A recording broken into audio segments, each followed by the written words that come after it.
오늘 우리는요 고린도전서 9장 23절에서 27절 말씀 가지고 방황 말고 행진하라, 이런 제목으로 하나님의 은혜 함께 나누겠습니다. 요즘 올림픽에 대한 소식들이 많습니다. 말도 많고 염려도 많았던 그 리오 올림픽이 지금 잘 진행되고 있는 것으로 제가 알고 있습니다. 그 올림픽에서 그 은메달을 따는 선수와 동메달을 따는 선수, 누구 표정이 더 밝다고 그랬습니까? 동메달을 따는 선수가 밝습니다. 왜 그렇습니까? 은메달은 지고 나서 딴 거고, 1등 안 하고 2등 하고 딴 거고, 동메달은 이기고 딴 거잖아요. 어찌되었건 4등 하고 이겨서. 그래서 제가 잘 살펴봤어요, 정말. 그랬더니 동메달 딴 선수들이 은메달 딴 선수보다 훨씬 더 얼굴이 밝고요, 어떤 사람은 동메달 땄는데 금메달 딴 것처럼 혼자 막 손도 들고 있고, 그런 걸 봤습니다. 자, 이와 같이 우리의 삶에 오는 기쁨도요, 반드시 순위, 어떤 랭킹에 의한 것은 아니라는 것이죠. 마음속의 기쁨과 평안은 주관적인 겁니다. 하나님께서 믿음을 주시면은 우리의 상황이 어떤 상황이든지 우리가 충분히 기쁨과 평안과 능력을 얻을 수 있다는 것이죠. 지난주 목요일에 우리 목회자들이 함께 팔하마 슈퍼에 가서 노방전도를 하고 왔습니다. 왔는데 아이들이 학교에 집에 와봤더니 학교에 다녀와서 TV를 시청하고 있었습니다. 무엇을 보나 했더니 그 올림픽 수영을 보려고 하더라고요. 그러면서 저희 아들이 하는 말이, 아빠, 애들이 오늘 학교에서 이 마이클 펠프스 이야기만 계속했다고 그러더라고요. 그날 목요일이었는데. 그래서 뭐냐 그랬더니 그런 거죠. 그 마이클 펠프스의 그 몸에 보면은 이렇게 빨간 동그라미들이 많이 있죠. 그게 뭡니까? 미국 사람들은 처음에 이걸 보면서 이거 테니스공 박혀 있는 침대에 잠을 잔 거 아닌가.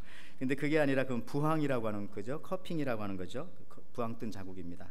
근데 이 펠프스가 그날 2000년이 넘는 올림픽 역사 가운데 최초로 한 사람이 금메달을 22개나 딴 날이 바로 그날이었습니다.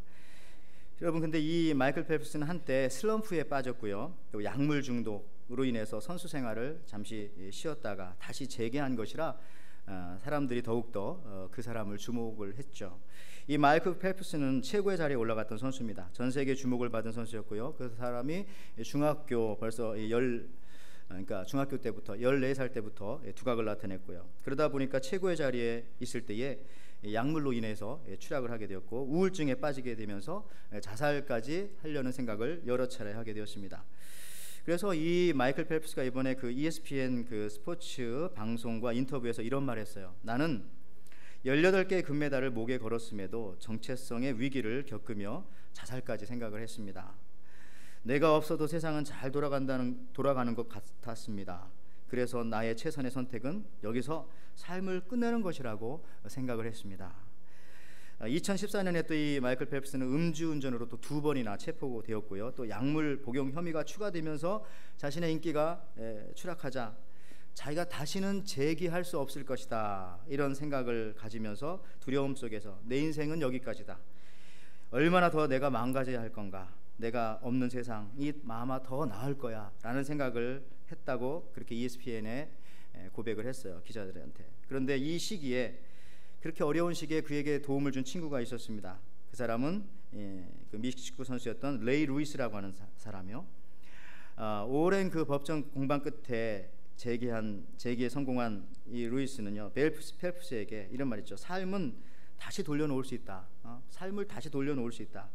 그러면서 격려하면서요, 이 펠프스는 루이스의 격려에 힘입어가지고 2015년 10월에 얼마 안 됐네요, 심리치료를 받고 약물중독센터에 입원했습니다. 치료 당시에 루이스는 펠프스에게 책을 한 권 줬는데, 그것이 바로 릭 워렌 목사님의 책이었던 이 Purpose Driven Life라고 하는 목적이 이끄는 삶이라고 하는 책을 주었습니다. 그래서 이거를 읽고 이 마이클 펠프스가 4일 만에 전화를 걸었다는 거죠. 어떻게 고백을 했는가 하면, 나는 지구상에서 해야 할 일이 있기 때문에 존재하며 그 일이 무엇인지 알고 행하는 것이야말로 삶의 진정한 목표라고 생각하게 되었다, 이런 고백을 했습니다. 우리의 목표 예수님, 또 예수님 닮아가는 거, 아마 그런 고백을 사실은 하고 싶지 않았을까 하는 생각합니다. 그래서 이 치료센터에서 이 펠프스는요, 자신의 깨달음을 동료 환자들에게 가르쳐 주어서 별명이 이 마이크 전도사님이라고 하는 그런 별명까지도 받게 되었다고 합니다.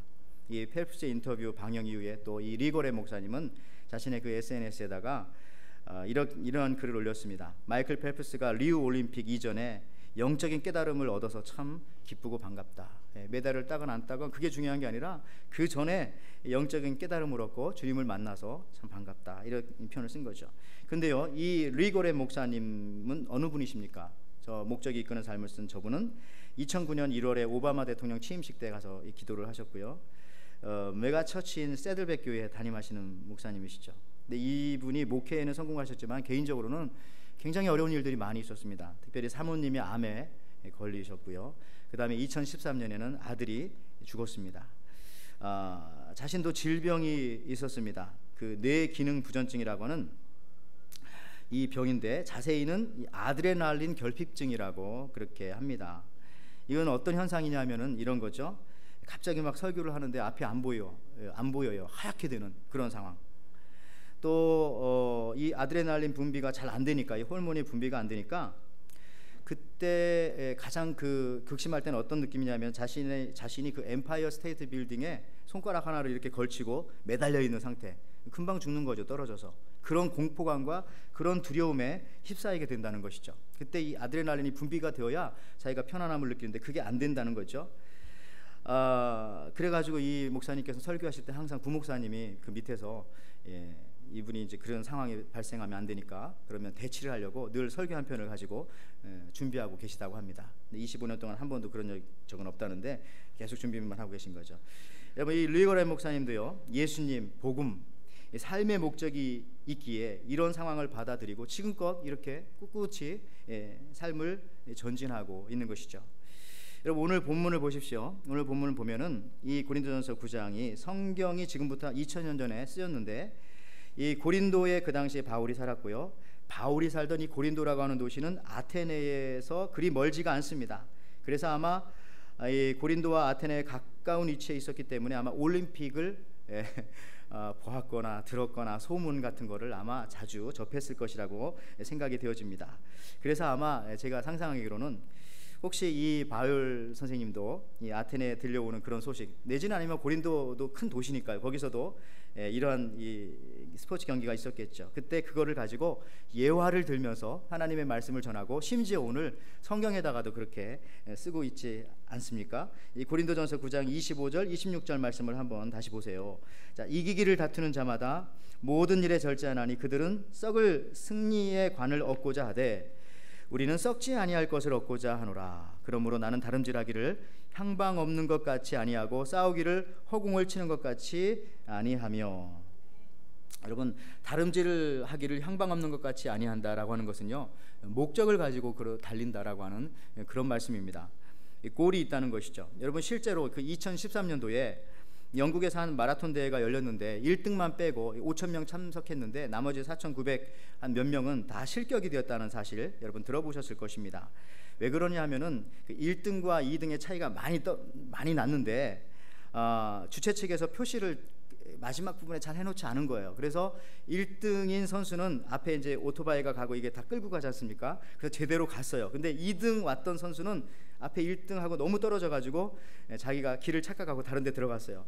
3등으로 왔던 사람은 2등의 등을 보면서 그 다음 들어갔어요. 4등, 5등 우르르 물려가지고 결국은 나중에 계산해 봤더니 264m가 부족한 겁니다. 마라톤 풀 코스에. 그래서 이 1등인 마크 우드만 빼놓고 나머지는 다 실격되었다는 것이죠. 그래서 주최 측에서는 사과를 했고 다음번 대회 참가비는 25%를 감면해 주기로 약속했지만 누가 또 여기에 참석할지는 잘 모르겠어요. 벌써 지난 일이지만. 여러분, 왜 이런 일이 일어났는가? 목표를 정확하게 보지 않고 그냥 앞사람 등만 보고 뛰었기 때문에 그렇습니다. 우리 세상도 그렇죠. 우리 인생도 그렇죠. 하나님 말씀 또 목적을, 하나님께서 주시는 인생의 목적을 보고 뛰지 않고 다른 사람들이 살아가는 대로, 다른 사람들이 달려가는 대로, 다른 사람들이 하는 대로 뒤처지지 않기 위해서 그렇게 하다 보니까 결국 길을 잃게 되는 것이죠. 출애굽 후에 이스라엘 백성들이요, 이집트에서 출애굽 이후에 가나안 땅에 들어가야 되는데 40년을 방황을 했습니다. 그 이유가 뭐냐면은 가데스 바네아에까지 왔습니다. 그런데 거기서 믿음을 가지고 가나안 땅에 들어가도 되는데 정탐꾼 12명을 보냈습니다. 4일만 걸어가면 되거든요. 가데스 바네아에서 가나안 땅까지는. 근데 정탐꾼이 갔다 와서 10명이 부정적인 그러한 이 믿음 없는 소리를 했죠. 그래서 하나님께서 40년 동안을 이스라엘 백성들을 훈련을 시켰습니다. 정확히는 38년. 민수기 14장 33절에 나옵니다. 자, 너희의 자녀들은 너희 반역한 죄를 지고 너희의 시체가 광야에서 소멸되기까지 40년을 광야에서 방황하는 자가 되리라. 방황하는 자가 되리라. 하나님 말씀하셨습니다. 여러분, 구약 성경에 이스라엘의 그 광야 역사를 다룬 성경이 민수기입니다. 민수기. 근데 민수기를 가만히 보면은요, 처음에는 희망차게 행진을 합니다. 이집트에서 나와서 가나안 땅을 향해서 행진을 합니다. 그런데 중반을 넘어가면서부터는 오늘 말씀처럼 14장 넘어서부터는 방황했다, 이런 성경 말씀이 있어요. 자, 민수기 2장 9절 앞부분 보세요. 유다 진영에 속한 군대로 계수된 군인의 총계는 18만 6,400명이라. 그들은 제1대로 행진할지니라. 행진이라는 말이 여기만 나온 게 아니라 민수기 2장 16절에도 나오고 17절에도 나오고 24절에도 나오고 31절에도 나오고 34절에도 나오고 또 3장에도 나오고 계속 나옵니다. 행진. 그런데 언제부터 방황했어요? 하나님 말씀을 믿지 않고 하나님 말씀의 그 목적을 잃었을 때부터 방황했더라, 그렇게 나옵니다. 몇 달 전에 한국에서, 한국 소식 우리가 듣지 않습니까? 국회의원 선거가 있지 않았습니까? 그때 30년 동안 계속 출마하던 분이 계셨습니다. 근데 이분은요, 옛날에 보니까 한 번은 떨어진 적이 있었어요, 이분이. 근데 떨어졌는데 당선자보다 먼저 그 플래카드를 붙였어요. 아침 일찍 새벽같이 나와가지고 해 뜨기 전에. 뭐라고요? 링컨도 옛날에 그랬다는데 이렇게 붙였어요. 지금껏 성원해 주신 여러분께 감사드립니다. 더욱더 최선을 다하겠습니다. 당선된 사람보다 먼저 붙였다는 거죠. 당선되지 못한 것에 대한 것을. 근데 나중에 이분이 또 그 다음에 이제 국회의원이 되시더라고요. 무슨 얘기냐면 이게 자기의 소명으로 알았죠. 정치를 그냥 하면 되고 안 하면 되고 아니라 아예 직업으로 삼고 내가 이거 안 하면 죽는다 하니까 그런 분들은 계속해요. 사실 이런 분들이 저는 정치하는 게 훨씬 더 낫다고도 생각을 합니다. 여러분들, 이런 분들은 밑바닥부터 해야죠. 여기저기 이제 선거운동 따라다니다가 뭐 국회의원 보좌가 밑에 있다가 올라가고 하면서 결국은 이제 정치권에 입문하게도 되는데, 처음부터 정치외교학과부터 나와서 전 그런 분들이 참 좋더라고요. 오히려 이 길이 내 길이다, 목적을 가지고 처음부터 그 길로 가는 그런 사람들 말이죠. 저도 마찬가지입니다. 저도 목회하면서 저는 이거 안 하면 저는 굶어 죽습니다. 그래서 이 목회를 해야 된다, 이런 생각을 가지고 있어요. 그러면 여러분, 행진과 방황의 차이는 무엇일까? 행진이라고 하는 것은 목적을 향해 가는 겁니다. 그러나 방황은 목표나 목적이 없이 떠도는 것입니다. 그러니까 우리의 인생길은요, 행진이 아니면 방황입니다. 그 중간은 없죠. 행진이 아니면 방황이죠. 이스라엘 백성이 행진했다고 기록된 것은요, 시내산 이후부터 더 확실하게 이런 단어들이 또 나오기 시작합니다. 출애굽기를 보면은요, 이스라엘이 그 사흘길을 걸었다, 이런 표현들이 출애굽기 15장 22절, 또 노정대로 행하였다, 출애굽기 17장 1절, 이렇게 기록될 뿐이지 행진을 했다, 이런 부분들이 타락이 운한. 그러나 시내산에서 말씀을 받고 언약을 하나님과 체결한 이후부터는요, 그들이 행진을 하였다, 이런 표현들이 성경에 계속 되어진다는 것입니다. 여러분, 우리의 인생길도요, 비록 힘들고 어려워도 하나님의 목적에 이끌려 가는 삶이라면은 그 사람의 인생은 행진하는 겁니다. 그러나 자기 계획대로 이 일이 잘 되기도 하고 또 어떤 때는 목표를 달성하기도 해도, 그렇게 한다 할지라도 하나님이 나를 지으신 목적에 의해서 살지 않는다면은 그것은 방황하는 삶입니다. 언제 알게 될까요? 마지막에 가서 알게 되겠죠. 그 월트 디즈니가요, 한 번은 경쟁 회사의 그 사원들을 초대를 했습니다. 그 디즈니랜드에. 그리고 시설들을 다 이렇게 참관할 수 있게 하고 다 구석구석 다니면서 보여줍니다.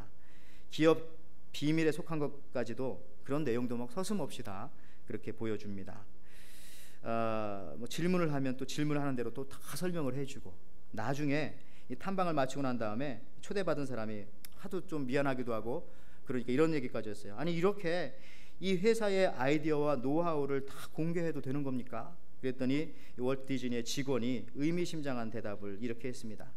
아이디어나 이런 연구시설들, 이런 것들은 다 모방할 수 있지만은 아이들을 사랑하는 월트 디즈니의 마음은 카피할 수가 없습니다. 여러분, 마찬가지 아닙니까? 교회도 그렇습니다. 성도 수가 늘어나고 건물이 좋아지고 깨끗해지고 이런 게 아니라 우리가 하나님을 사랑하고 성도를 사랑하고 하는 그 본질적인 마음, 그것만 가지고 있으면요, 세상이 바뀌어도 교회는 상관없습니다. 더 악해져 가도 상관없고 더 좋아져 가도 상관없고, 본질을 붙잡으면은요, 이런 자신감이 생기는 거죠. 하나님의 그 주신 목적만 온전히 바라보면은 이런 자신감이 생기는 겁니다. 목회의 자신감, 인생의 자신감, 사업의 자신감, 여러분 모든 자녀에 대한 자신감, 이게 목적만, 본질만 붙잡고 있으면 그렇게 되는 거죠. 다시 한번 거듭 말하지만 교회도 마찬가지라니까요. 교회가 시카고에 있건 LA에 있건 호놀룰루에 있건 아무 상관없습니다. 도시에 있건 또 시골에 있건 아무 상관이 없습니다. 여러분 또 교회를 다닐 때 뭐 큰 교회를 다니든 작은 교회를 다니든 다 장단점이 있고요. 아무 상관도 없습니다. 그냥 본질과 목적이 분명하면 되는 거죠. 그러나 하나님께서 세워주신 그 교회의 본질, 또 그 교회의 목적과 달라지면 그때부터 불평하게 되고 만족하지 못하고 또 비교하게 되고 낙심하게 되고 실망하게 되고 좌절하게 되어서 결국은 떠나가게 되는 겁니다. 여러분 이 목적과 본질에만 집중하면요, 실망하지 않아요. 자신감이 생기고 낙심하지 않습니다. 그리고 결국 끝에 가서 승리하는 것입니다. 우리 교회가 큰 교회는 아니죠. 실망하지 마십시오. 하나님의 본질에 맞으면 그냥 되는 겁니다. 어제 그 토요일 날 새벽 예배를 마치고 우리 권사님들과 빵을 먹으면서 이야기를 했는데 그런 얘기 제가 드렸죠. 큰 교회는 목사님이 믿음이 좋아서 큰 교회가 된 거고, 작은 교회는 성도님들이 믿음이 좋아서 이렇게 남아서 헌신하며 봉사하며 요소요소에서 이렇게 일하신다, 이런 말 했더니 너무 좋아하시더라고요. 그게 아닙니다라고 하실 줄 알았는데 그런 말은 안 하시죠.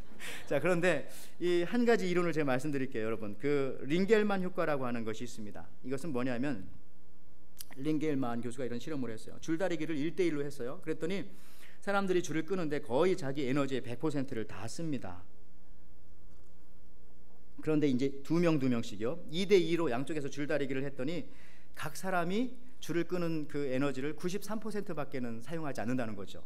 물론 겉으로 보면 다 힘을 냅니다. 뭐 악을 쓰고 하는 거 사진 찍어 보면. 근데 실제로는 그렇게 한다는 거죠.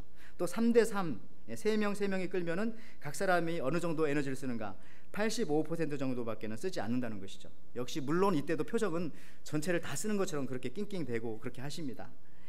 8명이 하면은 어느 정도 각 사람이 69%만 힘을 쓴다고 그렇게 말을 합니다. 그러니까 여러분들이요, 이 교회가 크면 클수록, 성도가 많으면 많을수록 솔직히 제가 볼 땐 작은 게 더 나은 것 같아요. 왜냐하면 찬양을 가도 저희가 신방을 갈 때 저하고 제 뭐 사모하고 뭐 전사님하고 3명 가고 숫자가 적으면은 막 세게 불러야 돼요. 그렇잖아요. 막 목사님을 위해서라도 옆에서 불러주더라고요. 하나님을 위해서 불러야 되는데 막 불러주고 같이. 근데 여러분 우리가 여기 많은 숫자는 아니지만 이 정도 숫자만 되더라도 잘 안 하잖아요. 누가 하겠지, 앞에서 인도하시겠지. 비슷하지 않습니까? 여러분들 물론 얼굴로는 다 이렇게 막 힘있게 하지만 그 쓰는 것이 그런데 속지 마십시오. 목적이 중요합니다. 내가 정말 목적을 가지고 예배를 하나, 내가 정말 목적을 가지고 하나님을 찬송하는 것인가. 목적을 가지고 예배를 드리러 왔으면 예배를 드려야죠. 여기서 방관하거나 참관하거나 방해하거나 그러면 안 되지 않습니까? 여러분 목적이 있으니까 문제가 줄어듭니다. 여러분 주위에도 어떤 문제가 있습니까? 그 남자 화장실 그 예화가 있지 않습니까? 남자 화장실 그 소변기 주위에는 항상 좀 지저분합니다. 여자들은 잘 모를 겁니다. 근데 남자들은, 근데 우리 교회만 빼고 우리 교회는 늘 청소하시는 분이 계셔서 깨끗한데 이런 공중 화장실 가면 그랬어요. 그래가지고 거기 가면은 이런 뭐 그림도 붙어 있어요. 뭐 가위 같은 것도 이렇게 붙어 있고 그림이 무슨 뜻인지 모르겠지만 여자들은 잘 모르실 거예요. 남자들은 알죠. 거기에 그런 글도 써 있어요. 남자가 흘리지 말아야 할 것은 눈물뿐이 아니다. 뭐 또 뭐 그런 표현들, 아니면 뭐 아름다운 사람이 머문 곳은 아름답다. 아니면 또 한 발 더 앞으로. 이건 뭐 남자들한테만 해당돼요. 어쨌든 여자들은 잘 모를 거예요. 하여튼 이것을 남자 화장실에 이런 게 가끔 붙어 있습니다. 그런데 그 네덜란드 암스테르담의 그 스키폴 공항 그 남자 화장실에요, 이런 아이디어가 시작되었죠. 그게 뭡니까? 저 변기처럼 변기에다가 파리 한 마리의 그림을 거기다 그려놓는 겁니다. 파리를 붙여놓은 게 아니라 파리를 여기다 그림을 스티커를 딱 붙여놓은 거죠. 그랬더니 그 다음부터 어떻게 한다고요? 소변이 바깥으로 잘 튀지 않고 80% 이상이 깨끗하게 정리가 됐다는 거죠. 여자들은 모르겠지만 남자들은 저런 파리가 하나 있으면 그걸 막 맞추고 싶어 하거든요. 이게 이제 뭐 이 남자의 어떤 그런 본능적인 그런 겁니다. 사냥꾼 기질이 있기 때문에.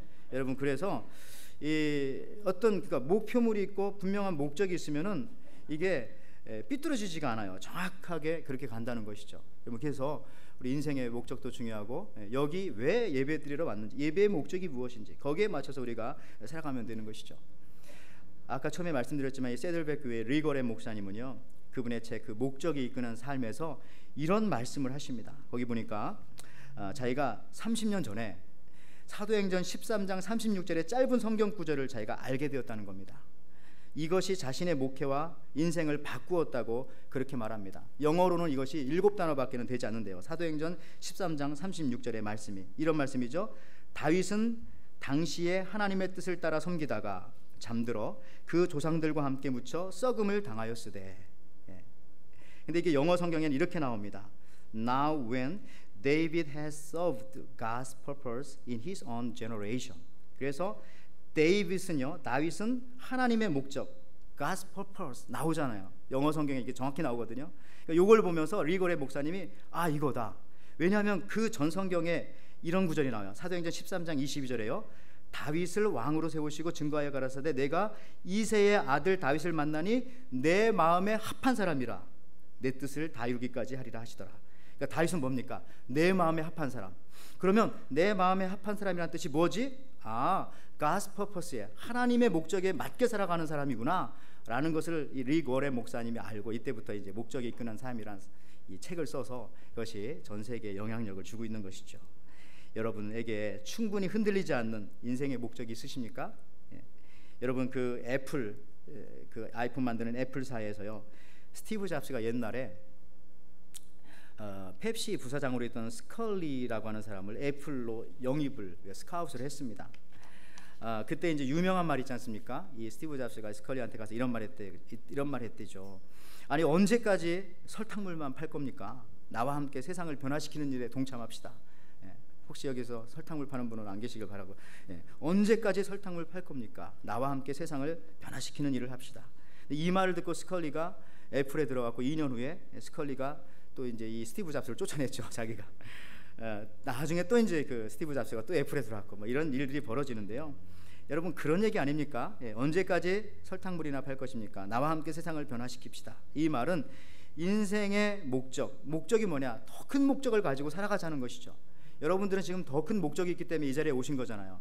여기 오셔서 하나님께서 나에게 주신 목적을 다시 한번 발견하고 그 목적대로 살아가기 위해서 여기 오시고 그걸 다짐하러 오신 거잖아요. 더 큰 목적이 있어야 된다는 거죠. 오늘 본문 고린도전서 9장 26절로 다시 한번 가보세요. 거기에 다시 한번 읽겠습니다. 그러므로 나는 다름질하기를 향방 없는 것 같이 아니하고 싸우기를 허공을 치는 것 같이 아니하며.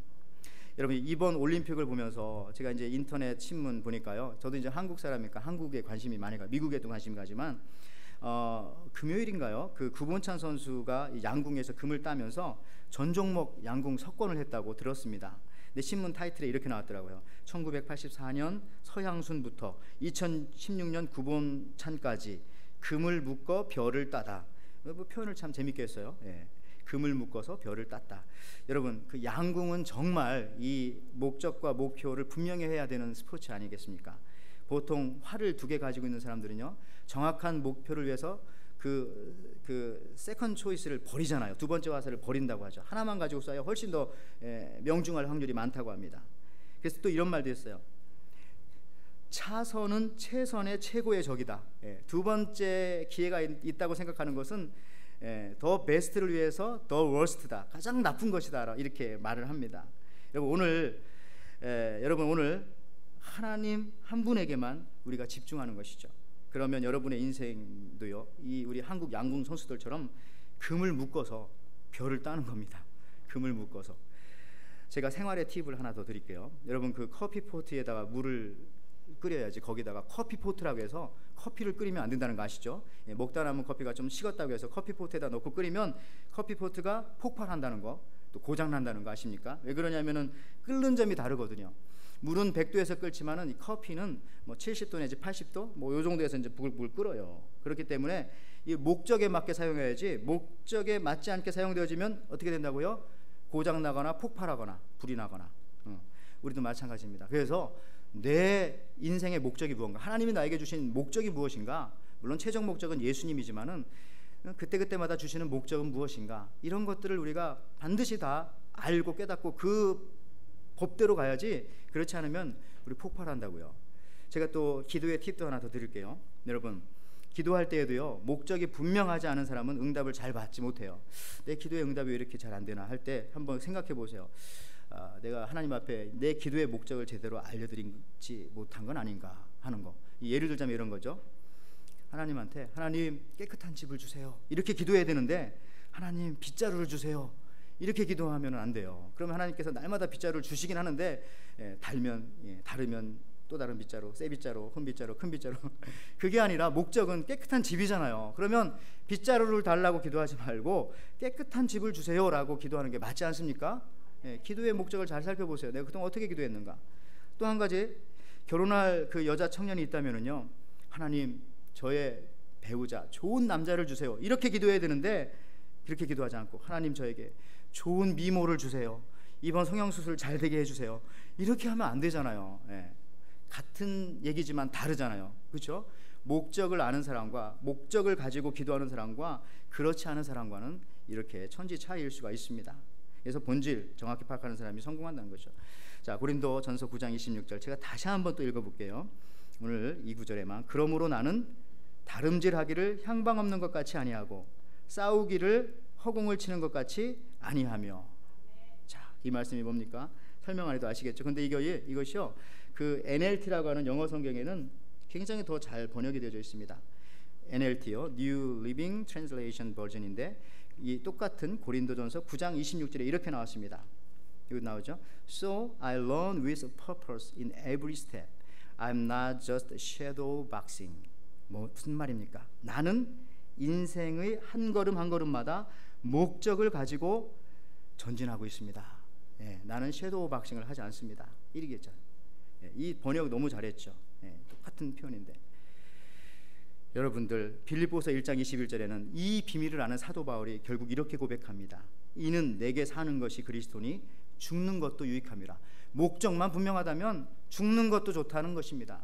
흐트러진 목적 가지고 엉뚱한 데서 오래 사는 것보다 죽을지라도 목적만 성취하면은 그 인생을 하나님께서 별처럼 높여주신다는 것이죠. 제가 베트남 사람들 좀 칭찬 좀 한번 하고 갈게요. 우리 베트남에 한국 기업들이 많이 갔습니다. 제가 아는 사람도 거기 많이 가시고 또 기업도 가서 많이 하시고요. 여행도 많이 가시고 살기도 하시고. 근데 이 베트남 사람들이 한국 사람들을 그렇게 싫어하지 않는다고 합니다. 되게 이상해요. 근데 이 과거에 우리 베트남 그 전쟁 때 한국 군인들이 가서 사람을 많이 죽이고 심지어 민간인도 좀 많이 죽이고 했던 거 아는데 그럼에도 불구하고 베트남 사람들이 그래도 한국 사람들을 여전히 싫어하지 않는 이유 무엇일까? 어떤 사람들이 물어봤대요. 그랬더니 이렇게 대답했다고 합니다. 당신들 돈 때문에 싸웠잖아요. 당신들 돈 때문에 싸웠잖아요. 안다는 거죠. 너희들도 그때 힘들어서 좋아서 한 게 아니라 그렇게 한 거잖아요. 이렇게 표현해준 이 베트남 사람들 대단하지 않아요? 이 사람들. 여러분 이 베트남이라는 나라가요, 유일하게 이 동아시아에서 몽골의 지배를 받지 않은 나라입니다. 그 굉장한 큰 자부심을 가지고 있어요.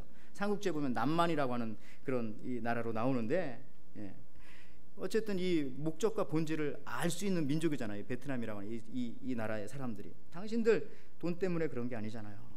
저는 이 말을 들으면서 여유가 느껴지고 이 베트남 사람들이 앞으로 크게 나갈 수 있겠구나. 이 사람들은 자기 문자도 있고요. 대단한 나라긴 합니다. 앞으로 가능성이 있습니다. 왜? 목적을 알기 때문에. 자기 이런 국민들은 목적을 알 수 있어요. 물론 우리 한국 국민도 그렇지만. 제가 이제 말씀을 마칠게요. 이야기를 하나 하면서 이제 마무리하겠습니다. 제 이 얘기를 몇 번 드렸는데 다시 들어보세요. 어느 회사 사장님이 가족과 함께 시간을 보내려고 공휴일에 여행을 떠났습니다. 운전기사한테 이렇게 얘기했죠. 미안하지만 내일 공휴일인데 운전 좀 해줄 수 있겠는가.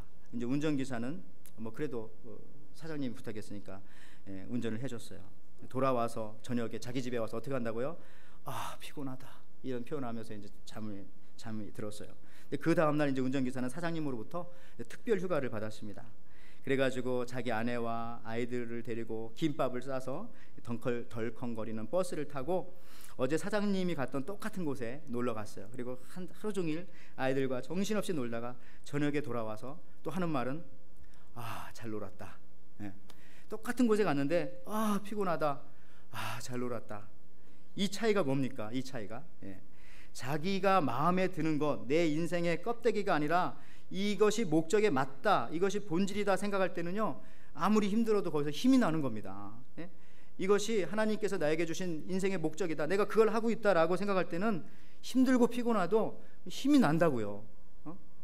여러분들, 하나님이 내게 주신 목적을 찾으면 그 목적에 맞게 살면 힘들지 않아요. 힘든 일을 해놓고도 잘 놀았다, 시원하다, 막 몸은 피곤한데도 감사합니다, 내 인생 너무 즐거운 인생이야. 교회에서도 사역도 하시고 여러 가지 하지만 피곤해도 주님이 나에게 주신 목적에 맞게 내가 이 사역을 한다라는 확신이 들면은 너무 감사한 거죠. 몸은 만신창이가 되지만. 여러분 요즘 힘드십니까? 주님이 하라는 거 안 하고 딴 일 하시는 거 혹시 아니에요? 우리는 하나님의 그 마스터피스, 걸작품들입니다. 만드신 용도에 맞게 우리가 사용되어져야 합니다. 그래야 폭발하지 않죠. 하나님을 영광스럽게 하고 사람을 기쁘게 하는 삶을, 우리가 또 복음을 전하는 삶을 우리가 살아야 합니다. 그러기 위해서는요, 숨겨진 방황의 삶에서 돌아와 목적이 우리를 이끄는 삶으로 우리가 행진해야 한다는 것이죠. 이 신앙의 경주에서 목적 없이 방황하는 것이 아니라, 그냥 이 섀도우 막식만 하는 것이 아니라, 허공을 치는 연습만 하는 것이 아니라, 주님이 내게 주신 목적, 그걸 가지고 행진, 전진 하시기를 바라고요. 그럴 때 하나님께서 여러분들에 의해서 예배해 놓으신 귀한 하루의 축복들을 다 받아 누리시는 귀한 여러분들 되시기를 주님의 이름으로 축원을 드립니다. 아멘.